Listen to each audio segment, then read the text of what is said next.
น้องๆเคยสงสัยไหมคะว่าลูกเรือบางคนได้ทำไฟลท์ไปยุโรปยาวๆมีเลย์โอเวอร์สุดปังเลยโชว์ภาพสวยหรูได้ไปเที่ยวเยอะแยะมากมายนะคะในขณะที่ลูกเรือบางคนค่ะมีบ่นนะว่าฉันไม่ค่อยได้ไปเที่ยวเลยนะคะวันๆทำแต่ไฟลท์สั้นๆไปกลับทำให้เรารู้สึกว่ามันอาจจะไม่ใช่งานในฝันของเราแล้วหรือเปล่าจริงๆแล้วสิ่งที่ส่งผลโดยตรงกับเรื่องเหล่านี้ค่ะก็คือ fleet ของ aircraft เพราะฉะนั้นวันนี้ค่ะพี่จุ๋มจะพาพวกเรามารู้จัก fleet ของ aircraft กันค่ะว่ามันคืออะไรแล้วมันส่งผลยังไงต่อชีวิตหรือว่าไลฟ์สไตล์ลูกเรือของเราและน้องจะเอาความรู้เรื่อง fleet ไปใช้ยังไงในกระบวนการสมัครของน้องๆได้ดูคลิปนี้ให้จบนะคะ Good morning, ladies and gentlemen. Welcome on board Qatar Airways flight QR966. สำหรับน้องๆที่เพิ่งเข้ามาดูพี่จุ๋มคลิปนี้เป็นคลิปแรกนะคะพี่จุ๋มขอแนะนำตัวเองสั้นๆนะพี่จุ๋มเป็นอดีตหัวหน้าแอร์โฮสเตสของสายการบินกาตาร์แอร์เวย์ซึ่งช่องนี้ค่ะพี่จุ๋มก็ตั้งใจที่จะมาแชร์ความรู้แล้วก็ประสบการณ์ในการทำงานการได้ถูกฝึกอบรมให้เป็นแบรนด์แอมบาสเดอร์ของสายการบินและตอนนี้พี่จุ๋มก็ได้ผันตัวเองมาเป็นคนสอนแอร์โฮสเตสนะถ้าน้องๆสนใจนะที่จะเรียนรู้เทคนิคหรือว่าความรู้ประสบการณ์ที่พี่จุ๋มมีกดติดตามกดไลค์กด Subscribe อะไรกันได้นะคะส่วนน้องๆนะที่อยากจะติดปีกแบบเร่งจรวดนะคะอยากจะมาเรียนรู้เทคนิคแบบโดยตรงนะเอาไปฝึกฝนตัวเองเพื่อที่จะไปลงสนามใช้ได้ทันทีเนี่ยพี่จุ๋มก็มีคอร์สเรียนออนไลน์นะซึ่งเดี๋ยวพี่จุ๋มจะมาอธิบายคอร์สเรียนให้ตอนท้ายนะคะอย่างแรกเลยเนี่ยเรามาคุยกันก่อนค่ะว่า fleet ของ aircraft เนี่ยมันคืออะไร fleet ของ aircraft ก็คือรุ่นของเครื่องบินที่สายการบินใช้บินนั่นเองค่ะเหมือนอย่างสมมุติเราคิดภาพตอนที่เราไปซื้อรถยนต์ก็ได้ค่ะอย่างรถยนต์1ยี่ห้อเนี่ยก็มีหลายรุ่นถูกไหมก็จะมีรถเก๋ง4ประตูบ้างหรือเป็น SUV บ้างหรือแม้แต่ SUV นั้นน่ะก็จะมีรุ่นที่แตกต่างกันไปอีกฟังก์ชันการใช้งานก็จะแตกต่างกันไปนะคะและสายการบินแต่ละสายก็จะใช้ฟลีทนะคะหรือรุ่นของเครื่องบินไม่เหมือนกันการที่เราทราบฟลีทของ Aircraft เนี่ยมันจะส่งผลต่อชีวิตในการทำงานลูกเรือของเราไม่ว่าจะเป็นการ operate flight การใช้ safety equipment ชนิดของประตูนะคะสิ่งเหล่านี้ค่ะเป็นตัวกำหนดว่า Aircraft แต่ละรุ่นแต่ละฟลีทเนี่ยมันมีฟังก์ชันการใช้งานแบบไหนและฟลีทของ Aircraft นะคะหรือว่าประเภทของ Aircraft นั้นเนี่ยมีอะไรบ้างนะเดี๋ยววันนี้พี่จุ๋มจะพาไปรู้จักนะคะมันมีอยู่2แบบด้วยกันอย่างแรกนะคะคือ narrow body โอเคไหม narrow body ค่ะมันเป็นเครื่องบินลำแคบยกตัวอย่างนะคะเช่น Airbus 319 320 หรือว่า321นะคะเป็นซีรีส์ของ Airbus ก็จะเป็นเครื่องบินแบบลำเล็กๆค่ะจะมีที่นั่งนะคะประมาณ100กว่าซีทและจะมีช่องทางเดินช่องทางเดียวเราเรียกกันว่า aisle นะคะและมีซีทฝั่งซ้ายแล้วก็ซีทฝั่งขวาแยกกันแบบชัดเจน narrow body aircraft ก็จะไม่มี crew rest compartment ด้วยนะคะและส่วนใหญ่ค่ะสายการบินก็จะใช้ narrow body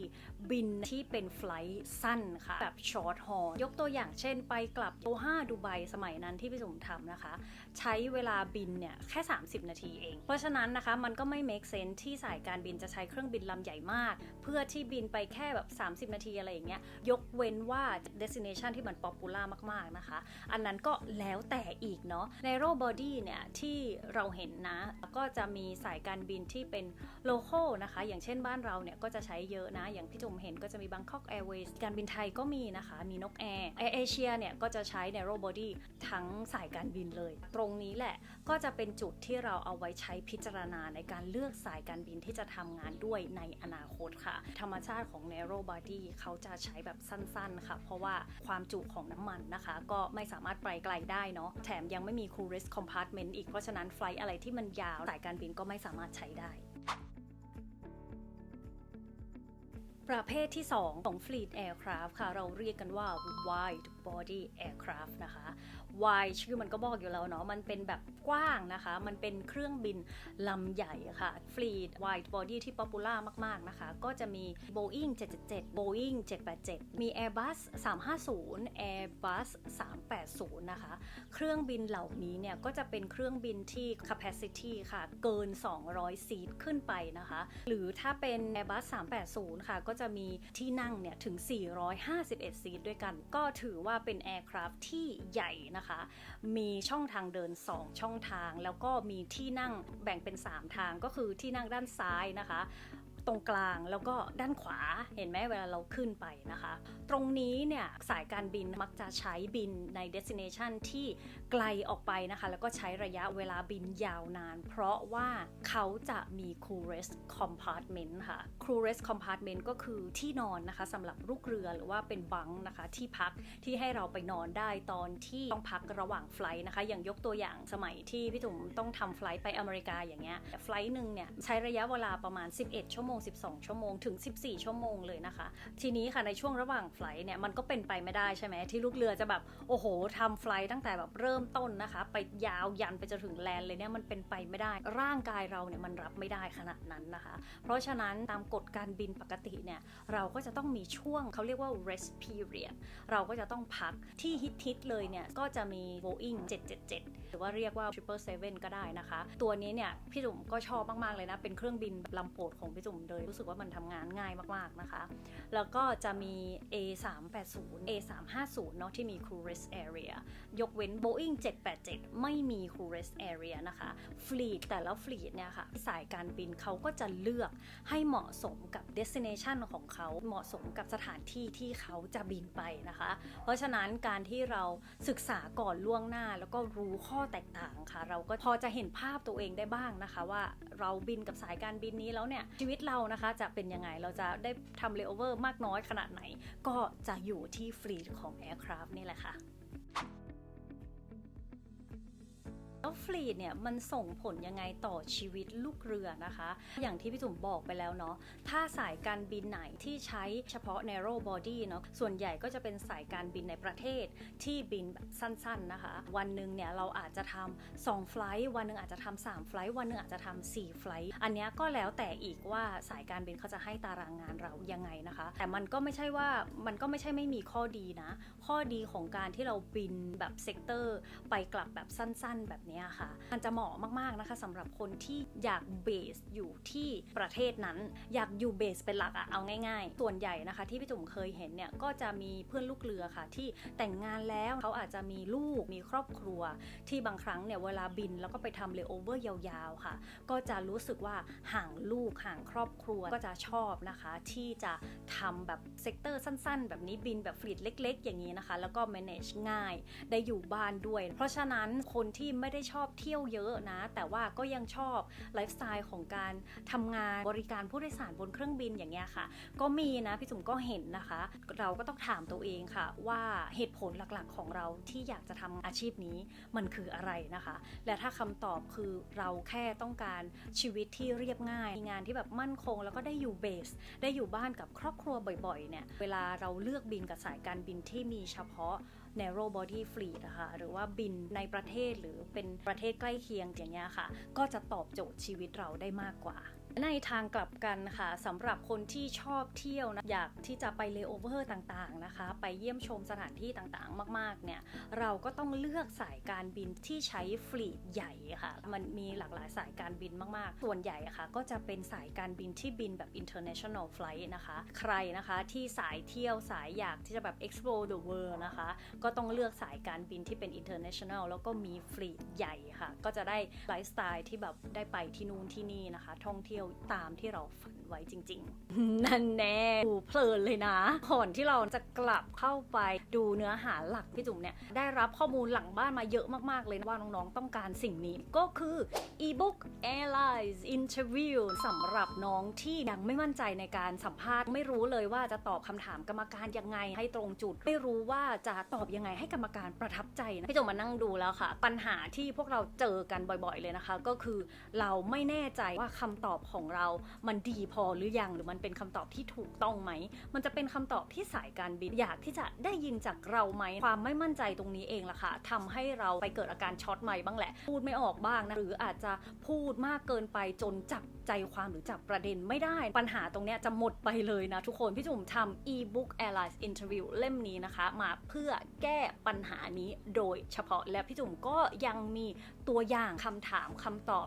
40คำถามเลยนะที่พี่จุ๋มไปดูและว่าส่วนใหญ่เนี่ยกรรมการถามคำถามไม่พ้นพวกนี้หรอกมันเป็น Airline Industry เนาะเพราะฉะนั้นสิ่งที่พวกเขาต้องการที่จะวัดพวกเรามันไม่หนีไปมากกว่านี้นะคะแล้วก็ยังมีอีก50 in-flight scenario สถานการณ์บนไฟลท์ต่างๆที่มันจะเกิดขึ้นและไม่พอเท่านั้นทุกคนจุ่มรวบรวมสถานการณ์จากกาตาร์แอร์เวย์มาอีก14สถานการณ์ที่พี่จุ่มเจอแบบทุกวันแล้วเราจะต้องแก้นะคะทั้งหมดทั้งมวลนี้ค่ะพี่จุ่มได้รวบรวมเป็นแนวทางการตอบคำถามเป็นสไตล์พี่จุ่มเองใครที่ไม่รู้จะตอบอะไรยังไงใช้ตรงนี้ไปเป็นไกด์ไลน์เอามาปรับเป็นแนวคำตอบของตัวเองได้เลยหรือถ้าใครอยากที่จะมีคำตอบเป็นของตัวเองจริงๆนะอยากให้กรรมการเห็นว่าเราแบบ authentic เป็นตัวจริงจุ่มก็มี5 framework วิธีการหาคำตอบด้วยตัวเองให้กรรมการเห็นได้ชัดเจนแล้วว่าคนนี้แหละคือตัวจริงใครนะที่ติดปัญหาเรื่องนี้จุ่มแนะนำนะดีมากๆเลยเป็น e-book นะคะสามารถดาวน์โหลดเก็บไว้ในเครื่องได้เลยเอาไปอ่านที่ไหนก็ได้ในรถไฟฟ้าก็ได้ตอนรถติดก็ได้ตอนพักทำงานก็เอาหนังสือของพี่จุ๋มนะขึ้นมาอ่านขึ้นมาพัฒนาตัวเองปรับความคิดปรับ mindset มาเตรียมตัวสัมภาษณ์งานกับสายการบินไปได้เลยวันนี้พร้อมแล้วนะทุกคนสั่งซื้อได้เลยที่ลิงก์หน้าโปรไฟล์หรือว่าใต้ description ของคลิปนี้แล้ววันนี้พี่จุ๋มมีโปรโมชั่นพิเศษมากๆเลยนะคะสำหรับคนที่ดูคลิปนี้มีสปินวงล้อรับโค้ดส่วนลดตั้งแต่50 บาทจนถึง300 บาทเลยทุกคนแต่ละโค้ดแต่ละใบมันมีจำนวนไม่เท่ากันนะรีบไปหมุนแล้วก็รีบไปใช้โค้ดได้เลยถ้าโค้ดไหนใช้ไม่ได้แปลว่าหมดแล้วหมดเลยใครที่อยากเป็นตัวจริงในวันสัมภาษณ์วันนี้เริ่มได้เลยนะจ๊ะไปกดสั่งซื้อกันได้เลยจ้ามาดูการส่งผลในเรื่องของการทำงานบ้างค่ะเวลาเราจะทำ narrow body เนี่ยค่ะการทำงานในเครื่องเล็กเนี่ยก็จะสะดวกสบายมีผู้โดยสารไม่มาก100 กว่าคนเนี่ยลูกเรือสามารถ manage ได้ง่ายเดินไปแป๊บเดียวเนี่ยก็ถึงท้ายเครื่องแล้วก็เดินกลับมาอีกทีนึงก็ถึงหน้าเครื่องแล้วนะคะแต่ว่าข้อเสียของมันเนี่ยด้วยความที่มันเป็นที่แคบสถานที่ในการทำงานของเราอาจจะมีน้อยนิดนึงอะไรอย่างเงี้ยแกลลี่ก็อาจจะเป็นแกลลี่เล็กๆนะคะแล้วถ้าวันไหนที่ full flight อย่างเงี้ยแบบโหลดเต็มอะไรอย่างเงี้ยค่ะก็จะ manage ยากมากๆเพราะว่าไหนของจะเยอะไม่มีที่เก็บนะตรงนี้เนี่ยพี่จุ๋มก็มองว่ามันเป็นข้อเสียของการทำงานใน narrow body ส่วน wide body เนี่ยข้อดีก็คือมี space เยอะมีที่เก็บเนี่ยเยอะนะคะข้อเสียก็คือเวลา full load มาเนี่ยเราก็จะเหนื่อยมากเป็นพิเศษเดินไกลด้วยนะคะไหนจะผู้โดยสารเยอะด้วยอะไรแบบนี้นะคะก็จะเป็นข้อเสียของการบินเครื่องใหญ่แต่ว่าถ้าตามประสบการณ์พี่จุ๋มเนี่ยมันเอาจริงๆแล้วอ่ะมันก็อยู่ที่การปรับตัวของเราเนาะอย่างตัวพี่จุ๋มเองอย่างเงี้ยค่ะเราควอลิฟายนะที่จะบินทั้ง2รูปแบบเลยบินแทบจะครบทุกเครื่อง พี่จุ๋มมองว่า aircraft แต่ละ fleet เนี่ยมันจะมีข้อดีกับข้อเสียต่างกันจริงๆค่ะซึ่งหน้าที่ของเราก็คือหาวิธีการทำงานที่จะทำให้ไฟลท์นั้นมัน successful หรือว่าไฟลท์นั้นมันเป็นไฟลท์ที่ดีที่สุดสำหรับเราแล้วก็ผู้โดยสารอยู่ดีค่ะไม่ว่าจะบินฟลีทไหนนะคะเราก็อาจจะต้องใช้วิธีการปรับตัวตรงนี้นิดนึงค่ะเราอาจจะต้องคุ้นชินนะกับโลเคชันนะคะของ safety equipment ต่างๆในเครื่องบินอะไรอย่างเงี้ยมันจะทำให้เราทำงานง่ายขึ้นค่ะแล้วเราในฐานะผู้สมัครลูกเรือนะคะเราควรใช้ข้อมูลเหล่านี้ให้เป็นประโยชน์ในการสมัครของเรายังไงนะคะจริงๆแล้วเนี่ยการเลือกฟลีทเนี่ยถ้าเราเข้าไปร่วมงานกับสายการบินแล้วค่ะเราจะไม่สามารถเลือกได้นะคะว่าเราต้องได้บินฟลีทไหนปกติแล้วอะค่ะสายการบินเขาจะแอสไซน์ให้เราแบบอัตโนมัติเลยมันเป็นเรื่องที่เราจะต้องหาข้อมูลก่อนสมัครงานกับสายการบินนะคะในทุกๆสายการบินค่ะมันจะมีข้อมูลอยู่แล้วให้เราไปเซิร์ชหาใน Google ก็ได้นะคะพอเราไปดูแล้วเราก็ไปศึกษาเพิ่มเติมพอเรารู้ฟลีทนะคะเราก็พอจะทราบแล้วค่ะตรงนี้แหละก็จะเป็น ตัวที่เราเอามาใช้นะคะในการตัดสินใจที่จะสมัครกับสายการบินเพราะฉะนั้นอย่าลืมนะ 1. ต้องเอาไลฟ์สไตล์ของตัวเองที่อยากได้เป็นที่ตั้งค่ะ 2. ไปดูว่าสายการบินนั้นใช้ฟลีทอะไรในการบินและดูค่ะว่าฟลีทกับไลฟ์สไตล์ของเราที่เราอยากได้เนี่ยมันแมทช์กันมากน้อยแค่ไหนนะคะแล้วมันยากไหมในการเทรนแอร์คราฟแต่ละฟลีทเนี่ยถ้าน้องๆสนใจนะคะให้คอมเมนต์คำว่าฟลีทเทรนนิ่งเดี๋ยวพี่จุ๋มจะมาทำคลิปต่อให้ค่ะว่าการเทรนแอร์คราฟแต่ละรุ่นเนี่ยมันมีเรื่องอะไรที่เราจะต้องเทรนบ้างนะคะถ้าน้องๆสนใจนะคอมเมนต์คำว่าฟลีทเทรนนิ่งพี่จุ๋มจะได้รู้ค่ะว่าน้องๆอยากให้พี่จุ๋มทำคลิปเพิ่มเอาละค่ะคลิปนี้พี่จุ๋มก็คิดว่าน้องๆก็จะพอมีไอเดียนะคะในการรู้เรื่องฟลีทของ Aircraft และใครนะคะถ้าอยากเรียนรู้เพิ่มเติมเนี่ยก็สามารถ Google ได้เลยนะคะมีข้อมูลมันเป็นข้อมูล Public นะเราสามารถไปศึกษาเพิ่มเติมเองได้เลยและใครนะคะที่อยากจะเตรียมตัวในการทำอาชีพลูกเรืออย่างมีระบบมีแบบแผนและอยากที่จะปรับเปลี่ยนอยากเปลี่ยนแปลงตัวเองค่ะให้เป็นลูกเรือจากข้างในนะพี่จุ๋มแนะนำคอร์ส Airline Ambassador Blueprint นะคะซึ่งเป็นคอร์สที่พี่จุ๋มเนี่ยได้ออกแบบเองจากการที่พี่จุ๋มได้รับการอบรมมาจาก Qatar Airways นะคะก็ได้ใช้ประสบการณ์ในการทำงานจริงกับสายการบินนะพี่จุ๋มก็เอามากลั่นกรองค่ะแล้วก็เป็นเนื้อหาที่คนอยากทำอาชีพลูกเรือ